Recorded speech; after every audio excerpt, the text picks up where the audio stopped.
In modern philosophical circles, ideas of materialism are very common, but today I'm going to give you the case for idealism so you can be based and not be like the normies who are materialists. First, let's start off with step one. Step one of becoming a based idealist is simply looking at the world.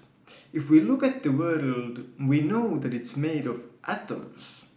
Atoms consist of electrons, protons, and neutrons.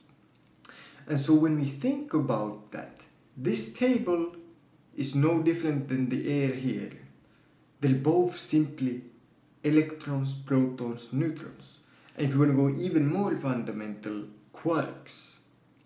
So basically there is simply no difference between a table and the air around you that you breathe, because they're all simply made of identical electrons and protons and neutrons. We simply apply an idea that, oh, this is a table and this is air. That is simply an idea, but there is no actual difference.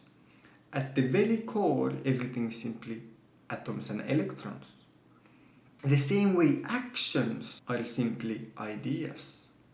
I mean, every action is simply atoms exchanging electrons, moving in space-time. There is no scientific difference between giving someone money or taking money from them. One action might be considered evil and bad, and the other one good. Yet they're both simply atoms exchanging electrons at their core. We simply apply an idea that that's stealing and that's giving to charity. I could do this movement and it could be giving a flower to someone and everyone would be like, wow, how amazing. Or if I had a knife in my hand, people would scream and say, oh, horrible crime. Yet it's the exact same movement. It is simply the belief and the idea which we apply to it. That is step one, that we accept that at its core, the world is simply atoms and electrons, and there is no true difference between anything. It is simply the ideas that we apply to different atoms, different electrons, different chemical actions that all boil down to atoms exchanging electrons. That is step one. Step two of becoming a based idealist is looking at the world and thinking, well, if everything is simply atoms and electrons and we apply ideas to them, ideas must exist for certain, right? I mean, we have constant ideas. There is no such thing as something existing without it existing also as an idea. There is no consciousness without ideas. And so ideas exist for certains. For example, if we look at the famous quote, I think, therefore I am.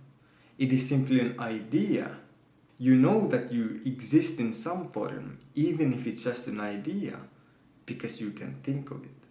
So what does that mean?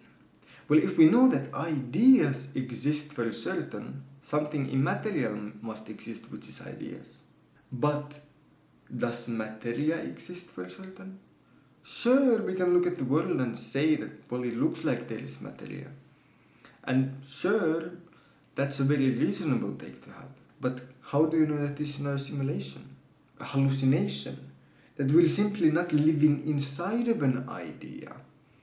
And my belief that there is a head here, and I simply have a belief that I have hands, but I truly do not have any material hands.